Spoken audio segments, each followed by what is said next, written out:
it's becoming clear that the press is what it is. In this crisis, we have seen the press stripped naked of all pretense. It really is quite amazing. Bill Maher and Matt Taibbi, I think that's how you pronounce his name. He's with Rolling Stone. They're both left wingers. They're both left wingers, but they are, people I've always paid them respect because they do try to see what's going on both sides from their left wing perspective. And they're talking about how difficult it is to get information from the press and why. This is cut number 9. This is the second cut. You're right about this. If he says something, even though he is a crazy person, if he says we should get back to work, our answer can't be dependent on, well, he said it, it has to be wrong. Yeah, we're reverse engineering our attitudes on all these things, right? So You take something like hydroxychloroquine.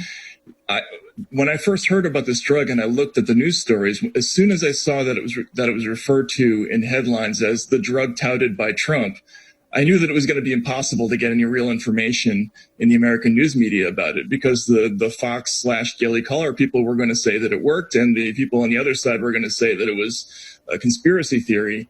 You literally have to go to foreign news sources to try to figure out whether this drug actually works or not, because that's the important question, not whether Trump is right or wrong here.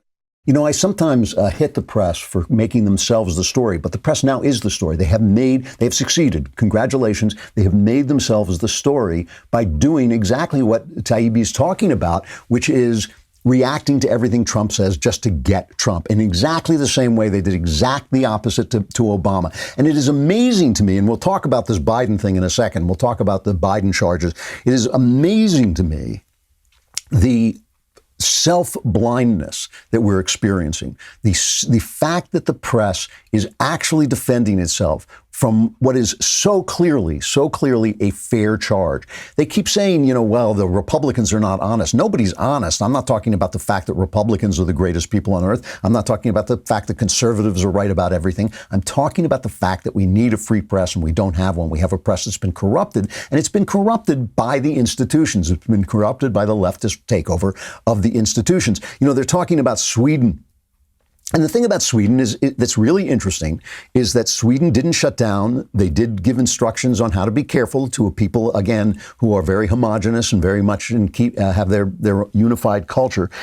The numbers of deaths have been very high when compared to the countries directly surrounding them, the other countries like Finland that surround them that are like them. But at the same time, we don't know if those deaths are going to be high on the long timeline, because eventually people are going to come out and go to work and those people will get infected. That's the crazy logic of Eric Garcetti in LA saying, well, we did such a good job of keeping you indoors. Now you have no immune system, so you have to stay indoors forever and then you'll be safe. And you can't do that. That's just not going to work. So what Sweden is saying is, look, everybody's going to get this eventually. Let them get it now. We'll protect the old age homes, but let them get it now and we'll work it out and the economy won't be destroyed. So Taibbi is trying to figure out what's happening in Sweden. And here is what happens to him on this. This is cut 8. I think what's so interesting is the coverage of it is just astounding, because they cannot get away from the narrative of this red-blue argument. Like, they can't just tell us whether or not Sweden's approach is working. They have to couch every headline. They're always saying things like, conservatives see hope in progressive Sweden. And then if you read the body of the article, it will say something like, yes, it's working, but what the right wing doesn't understand is that this culture depends upon a strong belief in the role of the state in society. In other words, they're couching the whole story as what the important thing is whether conservatives are right or wrong about Sweden, whereas that's not what's important. What's important is, is their program working or not? And I think that's been a problem throughout this crisis. We cannot excise Donald Trump and the Trump argument from anything that we talk about with this crisis, whether it's hydroxychloroquine or the WHO or whatever. And that's a real problem. See, what to me is important and interesting about this is that it's a sophisticated analysis of what the press is doing. It's not just somebody on Fox screaming about the unfair press. That was a sophisticated analysis. The only place you hear that kind of thing is here. You hear that from me, right? And so that the fact that these two liberals are talking like me is important. It means that something has happened during this moment when there's really only one news story that everybody's focusing on. I know there are other stories, but this is the big story, and it's brought this kind of focus and spotlight on. And with Trump doing his daily briefings, it's just been very obvious. And this Biden story has spoken to, there are occasionally times when I look at something like this and I think, maybe all the evangelicals are right, and this is like a punishment from God. Maybe God is right. I don't actually think God works that way, but I think it is a sinful world. It's a broken world. But I don't think God says, oh, you did this, here's a punishment for that. I just don't, my observation is that's not the way things work. But I sometimes wonder what God is saying in moments like this. And one of the things that is true is that every story has emphasized the corruption of our press. And I believe this is the central problem in the country. I believe fixing the corruption of the press, making the press more fair, making the press more responsible to all the different sides is possibly the key thing to getting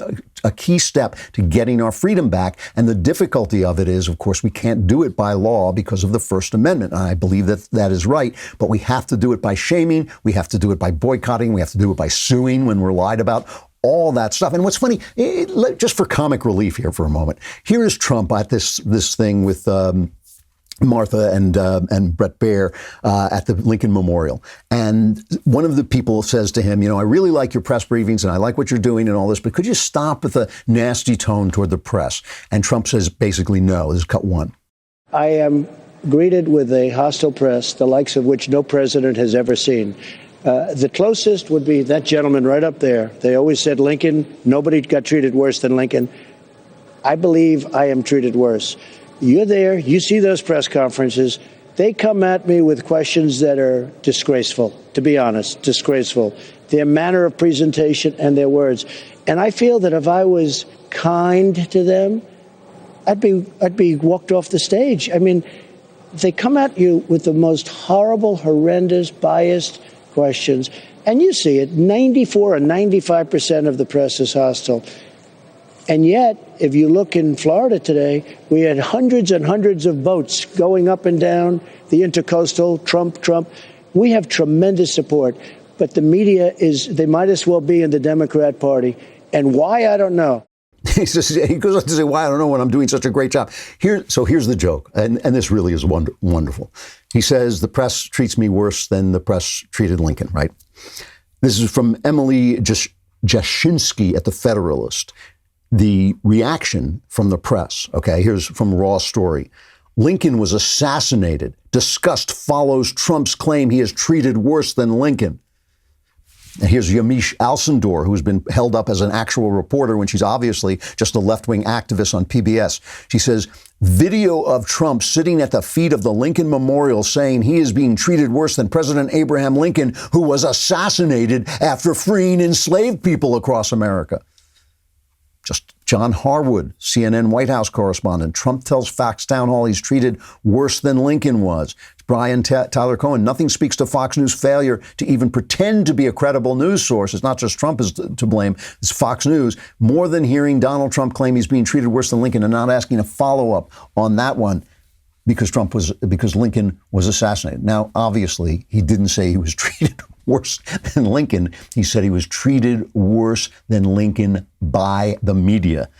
Lincoln was not assassinated by the media. He was assassinated by an actor. And Trump has been treated badly by actors as well, but not as badly as Lincoln. I'll give them that. But even when he complains about the press, they lie about him. Even when he complains that he's being mistreated and his comments distorted by the press, they distort his comments and lie about him and treat him unfairly. So they can't stop. They literally cannot stop. And this is the thing that keeps getting me, because I know a lot. I've been in the press. I've been a reporter. I've been in journalism.